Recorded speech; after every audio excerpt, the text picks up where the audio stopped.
ಅಮಿತ್ ಶಾಜಿಯವರು ಚುನಾವಣೆಯಲ್ಲಿ ನನಗಾದಂಥ ಫಲಿತಾಂಶ ಇದಾದ ಮೇಲೆ ದೂರವಾಣಿ ಮುಖೇನ ಮಾತನಾಡಿ ಕೆಲವಾರು ವಿಚಾರಗಳು ಹೇಳಿದ್ರು. ಅದಾದಮೇಲೆ ಬರೋಕ್ಕೆ ಹೇಳಿದ್ರು, ನಾನು ಬಂದಿರಲಿಲ್ಲ ಬೇಜಾರಾಗಿ. 4-5 ದಿನಗಳಾಯಿತು ಬಂದು. ಅಮಿತ್ ಶಾ ನಡ್ಡಾಜಿಯವರು ಹಿಮಾಚಲ ಪ್ರದೇಶನ ರಾತ್ರಿ ಬಂದಿದ್ದರು, ಅವರು ಕೂಡ ಭೇಟಿ ಮಾಡಿದ್ವಿ. ಅವ್ರಿಗೆ ಉಭಯ ಕುಶಲೋಪರಿ ಕೇಳಿದ್ವಿ. ಅದಾದಮೇಲೆ ಅಮಿತ್ ಶಾಜಿ ಹತ್ರ ಸುಮಾರು ಒಂದು 25-30 ನಿಮಿಷಕ್ಕೂ ಮೇಲ್ಪಟ್ಟು ನಾನೇ ನಿರೀಕ್ಷೆ ಮಾಡಿರಲಿಲ್ಲ.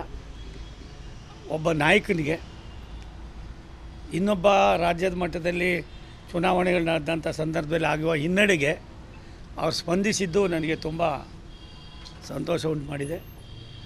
ನೀವು ಇಲ್ಲಿ ಈಸಿಯಾಗಿ ಗೆಲ್ತಾಯಿದ್ದೀರಿ, ನಮ್ಮ ಮಾತನ್ನು ಕೇಳಿ ಇವತ್ತು ಅಲ್ಲಿ ಹೋಗಿ ನಿಮಗೆ ಸ್ವಲ್ಪ ಇದಾಗಿದೆ, ಅದಕ್ಕೆ ಬೇಜಾರು ಮಾಡ್ಕೋಬಾರ್ದು. ಇವೆಲ್ಲ ಜೀವನದಲ್ಲಿ ಬರ್ತಕ್ಕಂಥದ್ದೇ.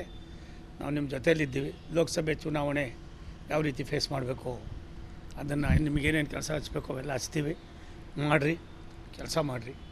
ದೇಶಕ್ಕೆ ನರೇಂದ್ರ ಮೋದಿಯವರ ಅವಶ್ಯಕತೆ ಇದೆ. ದೇಶ ಇವತ್ತು ಅಭಿವೃದ್ಧಿ ಆಗ್ತಾಯಿದೆ. ನಿಮ್ಮ ವೈಯಕ್ತಿಕವಾಗಿ ಕೆಲವು ತೊಂದರೆಗಳನ್ನು ಮರೆತು ನೀವು ಮುಖ್ಯವಾಹಿನಿಯಲ್ಲಿ ಬರಬೇಕು ಅನ್ನೋ ಮಾತನ್ನು ಸೂಚನೆಯನ್ನು ಕೊಟ್ಟಿದ್ದಾರೆ. ಅದನ್ನು ನಾನು ಪಾಲನೆ ಮಾಡಬೇಕು ಅಂತ ತೀರ್ಮಾನ ಮಾಡಿದೆ. ನಾನು ಅದನ್ನು ಯಾವುದೂ ಚರ್ಚೆ ಮಾಡಲಿಲ್ಲ. ನಾನು ಅವ್ರಿಗೆ ನನಗೆ ರಾಜ್ಯಸಭಾ ದಯಮಾಡಿ ಆದರೆ ಸಾಧ್ಯವಾದರೆ ಅವಕಾಶ ಮಾಡಿಕೊಡಿ ಅಂತ ಕೇಳಿದ್ದೀನಿ. ರಾಜ್ಯಸಭಾ ಅವಕಾಶ ಮಾಡಿಕೊಡಿ, ನನಗೆ ಎಲ್ಲಾದರೂ 3 ಕಾನ್ಸ್ಟಿಟ್ಯೂನ್ಸಿಗಳು ಕೊಡಿ, ಎಲ್ಲಿ ಗೆಲ್ಲಕ್ಕಾಗೋದಿಲ್ಲ ಅಂತಿರೋ ಅಲ್ಲಿ. ಅದನ್ನು ಯಾವ ರೀತಿ ನಿಮಗೆ ರಿಸಲ್ಟ್ ತರಬೇಕೋ ತರ್ತಕ್ಕಂಥ ಪ್ರಯತ್ನ ಮಾಡ್ತೀನಿ. ಅಂದರೆ ಆ ಥರ ಅಂತಲ್ಲ, ರಾಜ್ಯಸಭೆ ಯಾವಾಗ ಬರ್ತದೋ ನಂಗೆ ಗೊತ್ತಿಲ್ಲ, ಅದು ನನಗೆ ಇದು ಗೊತ್ತಿಲ್ಲ. ನಾನು ಅವ್ರಿಗೆ ವಿನಂತಿ ಮಾಡಿದೆ. ಮತ್ತು ಪಾರ್ಟಿಯಲ್ಲಿ ನಾನು ಕೆಲಸ ಮಾಡಬೇಕು, ಅವಕಾಶ ಮಾಡಿಕೊಡ್ಬೇಕು. ಮತ್ತು ಏನಿವತ್ತು ಅನಿರೀಕ್ಷಿತವಾಗಿ ಅವರು ಅಧ್ಯಕ್ಷ ಆಗಿದ್ದಾರೆ. ಇಲ್ಲ ಈಗಾಗಲೇ ನಾವು ಅವ್ರಿಗೆ ಏನೇನು ರೀತಿ ಸೂಚನೆ ಕೊಡಬೇಕು ಕೊಟ್ಟಿದ್ದೇವೆ. ಇನ್ನು ಮುಂದೆ ಅದೆಲ್ಲ ನಡೆಯೋದಿಲ್ಲ. ನಿಮ್ಮನ್ನೆಲ್ಲ ಪರಿಗಣಿಸಿ ನೀವು ಸೀನಿಯಾರಿಟಿನ ಏನಾದ್ರು ಇದಾದರೆ ನಾವಿದ್ದೀವಿ. ಪ್ರೈಮ್ ಮಿನಿಸ್ಟರ್ ಇದ್ದಾರೆ, ನಡ್ಡಾ ಅವರಿದ್ದಾರೆ, ರಾಷ್ಟ್ರೀಯ ಹೈಕಮಾಂಡ್ ನಿಮ್ಮ ಜೊತೇಲಿರ್ತದೆ. ನಾವು ಅದಕ್ಕೋಸ್ಕರವಾಗಿ ನೀವು ಕೆಲಸ ಮಾಡಿರಿ, ಒಳ್ಳೆಯದಾಗಲಿ. ನಾವಿದ್ದೀವಿ. ಬರ್ತೀನಿ ಬೆಂಗಳೂರಿಗೆ, ಬಂದು ಎಲ್ಲರನ್ನೂ ಕರೆದು ಕೂರ್ತು ಮಾತಾಡಿ ಒಂದು 2-3 ದಿವಸ ಅಲ್ಲೇ ಇದ್ದು ನಾವು ಚಾಲನೆ ಕೊಡೋಣ ಅನ್ನೋ ಮಾತು. ಈಗ ಹಿಂದೆ ಚುನಾವಣೆಯಲ್ಲಿ ಸೋತ ಬಳಿಕವೂ ಕೂಡ ಹೈಕಮಾಂಡ್ ತಮಗೊಂದು ಅಭಯ ನೀಡಿತ್ತು, ಸ್ಥಾನಮಾನವನ್ನು ಕೊಡ್ತೇವೆ ಅಂತ. ಅಂದರೆ ಯಾವ ರೀತಿಯ ಸ್ಥಾನಮಾನ ತಮಗೆ ಸಿಗುತ್ತೆ ಅಂತ ನಿರೀಕ್ಷೆ ಇದೆ? ಇವತ್ತು ಕೆಲವು ವಿಚಾರಗಳನ್ನು ಸನ್ಮಾನ್ಯ ಅಮಿತ್ ಶಾಜಿಯವರು ಮಾತಾಡಿದ್ದಾರೆ. ಅದನ್ನು ಅವ್ರು ಯಾವ ರೀತಿ ಕುಳಿತುಕೊಂಡು ಚರ್ಚೆ ಮಾಡ್ತಾರೋ ಗೊತ್ತಿಲ್ಲ. ಅವರು ನಿಮ್ಮ ಕೆಲಸನ ನಿಮ್ಮ ಇದನ್ನು ನಿಮ್ಮ ಮನೇಲಿ ಕೂರಿಸೋಲ್ಲ. ನಿಮ್ಮ ಕೆಲಸ ನಿಮ್ಮ ಸರ್ವೀಸನ್ನು ನಾವು ಉಪಯೋಗಿಸ್ಕೋತೀವಿ. ಅದನ್ನು ಯಾವ ರೀತಿ ಉಪಯೋಗಿಸ್ಕೋತೀವಿ ಅನ್ನೋದು ನಿಮಗೆ ಇಷ್ಟೆಲ್ಲ ತಿಳಿಸ್ತೀವಿ. ದಯಮಾಡಿ ನೀವು ಆಕ್ಟಿವ್ ಆಗಿ ಹೆಂಗಿದ್ದೀರೋ ಅದೇ ರೀತಿ ಇರಬೇಕು. ನೀವು ರಾಜ್ಯಕ್ಕೋಸ್ಕರವಾಗಿ, ರಾಷ್ಟ್ರದ ಇವತ್ತಿನ ಒಂದು ಅಭ್ಯುದಯಕ್ಕೋಸ್ಕರವಾಗಿ ನರೇಂದ್ರ ಮೋದಿಯವ್ರ ಕೈ ಬಲಪಡಿಸಬೇಕು ಅನ್ನೋ ಮಾತನ್ನು ಸೂಚನೆ ಕೊಟ್ಟಿದ್ದಾರೆ. ಅದರಂತೆ ನಾವು ನಡ್ಕೊಳ್ತೀವಿ. ಸರ್, ಈಗ ತುಮಕೂರು ಲೋಕಸಭಾ ಅಂದರೆ ಚುನಾವಣೆ ನಿಮಗೆ ಹಿನ್ನಡೆ ಆಗಲಿಕ್ಕೆ ರಾಜಿ ಮಾಡ್ಕೊಂಡಿದ್ರು ಅಂತ ಒಂದು ಅದೆಲ್ಲವೂ ಕೂಡ ಅವ್ರಿಗೆ ಗೊತ್ತಿದೆ. ಯಾವ್ಯಾವ್ದು ಏನೇನಾಯಿತು, ಎತ್ತೆತ್ತಾಯಿತು, ಹೆಂಗೆ ನಡೀತು. ನನಗಿನ್ನ ಚೆನ್ನಾಗೇ ಒಬ್ಬರು ರಾಷ್ಟ್ರದ ಗೃಹ ಮಂತ್ರಿಗಳು ಕೆಲವು ವಿಚಾರಗಳನ್ನು ಮಾತ್ರ ಹೇಳೋಕ್ಕಾಗೋದಿಲ್ಲ ನಾನು.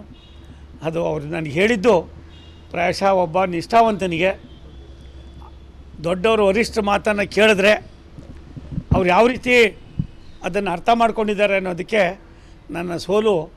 ನನಗೆ ಅವ್ರು ಕೊಟ್ಟಂಥ ಕೆಲವು ಉದಾಹರಣೆಗಳು ನಾನೇ ವಿಸ್ಮಯ ಆದೆ.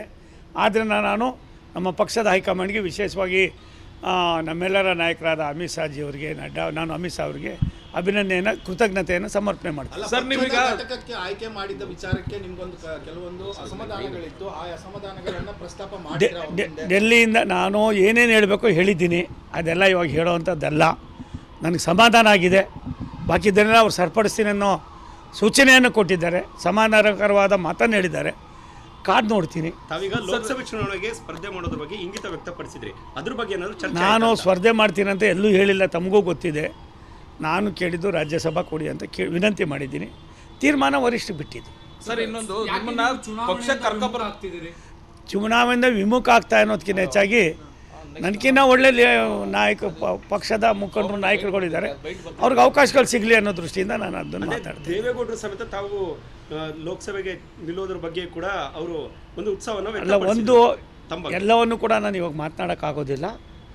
ದೇವೇಗೌಡರು ಸಾಹೇಬರು ನಮ್ಮ ತಮ್ಮ ಮೈತ್ರಿ ಪಕ್ಷ ಕೂಡ ಅದು ಒಂದು ಅವರು ಈ ರಾಷ್ಟ್ರದ ಮಾಜಿ ಪ್ರಧಾನಿಗಳು ಅವ್ರ ಬಗ್ಗೆ ನಮ್ಗೆ ಅಪಾರವಾದ ಗೌರವ ಮತ್ತು ಅವ್ರ ಗರಡಿಯಲ್ಲೇ ನಾನು ಬೆಳೆದವನು. ಅಮಿತ್ ಶಾಜಿಯವರು ಇವತ್ತಿನ ಅವರ ಒಂದು ನನ್ನ ಬಗ್ಗೆ ನಡ್ಕೊಂಡಂಥ ರೀತಿ ನನಗೆ ತೃಪ್ತಿ ತಂದಿದೆ, ಸಮಾಧಾನ ತಂದಿದೆ. ನಾನು ನಿಜವಾಗ್ಲೂ ಕೂಡ ಒಳ್ಳೆಯವ್ರ ಜೊತೆಯಲ್ಲಿ ಒಳ್ಳೆ ಪಕ್ಷದಲ್ಲಿ ಇದ್ದೀನಿ ಅನ್ನುವ ಒಂದು ಆಶಾಭಾವನೆ ಇಲ್ಲ. ಅದು ಎಷ್ಟು ಮಟ್ಟಿಗೆ ಸಂಕಲ್ಪ ಆಯಿತು ಅಂದರೆ ಹೇಳೋಕ್ಕೆ ಸಾಧ್ಯ ಇಲ್ಲ. ನಾನು ಅದಕ್ಕೋಸ್ಕರವಾಗಿ ಅಮಿತ್ ಶಾ ಅವ್ರನ್ನ ಅಭಿನಂದಿಸ್ತೀನಿ. ಸರ್, ಇನ್ನೊಂದು, ನಿಮ್ಮನ್ನ ಲೋಕಸಭಾ ಅಭ್ಯರ್ಥಿಯನ್ನು ಮಾಡಲೇಬೇಕು ಅಂತ ಬಸವರಾಜ್ ಅವರು ಹೋರಾಟವನ್ನು ಮಾಡ್ತಿದ್ದಾರೆ. ಅದೆಲ್ಲ ಹೈಕಮಾಂಡು ಮತ್ತೊಬ್ಬರೆಲ್ಲ ಕುಳಿತುಕೊಂಡು ತೀರ್ಮಾನ ಮಾಡ್ತಾರೆ. ಮುಂದಿನ ದಿನಗಳು ಯಾವ್ಯಾವ ರೀತಿ ಬರ್ತಾವೋ ಅದಾಗ್ತದೆ. ನಾನು ತಮಗೆ ಒಂದು ಮಾತು ಹೇಳ್ತೀನಿ, ನಂದು ಏನಿತ್ತು ಇವತ್ತು ನನ್ನ ಅಂತರಾಳದ ಭಾವನೆಗಳನ್ನು ತಿಳಿಸಿದ್ದೀನಿ. ಅದಕ್ಕೆ ಹೈಕಮಾಂಡು ಕೂಡ ಸ್ಪಂದಿಸಿದೆ. ಅಮಿತ್ ಶಾಜಿಯವರು ಅವತ್ತು ನಮ್ಮ ಮನೆಗೆ ಬಂದು ನನಗೇನು ಅವ್ರು ಇದಾಯಿತೋ ಅದಕ್ಕೆ ಅವ್ರು ನಡ್ಕೊಂಡಂಥ ರೀತಿ ಏನಿದೆ ಇವತ್ತು ನನಗಿವತ್ತು ತುಂಬ ಸಂತೋಷ ಕೊಟ್ಟಿದೆ. ಅಂದರೆ ಸೋಮಣ್ಣ ಅವರು ಇನ್ನು ಮುಂದೆ ಚುನಾವಣಾ ರಾಜಕೀಯದಿಂದ ಹಿಂದೆ ಸರ್ ಆ ಥರ ಏನಿಲ್ಲ. ನಾನು ಕೇಳಬೇಕು, ಕೇಳಿದ್ದೀನಿ.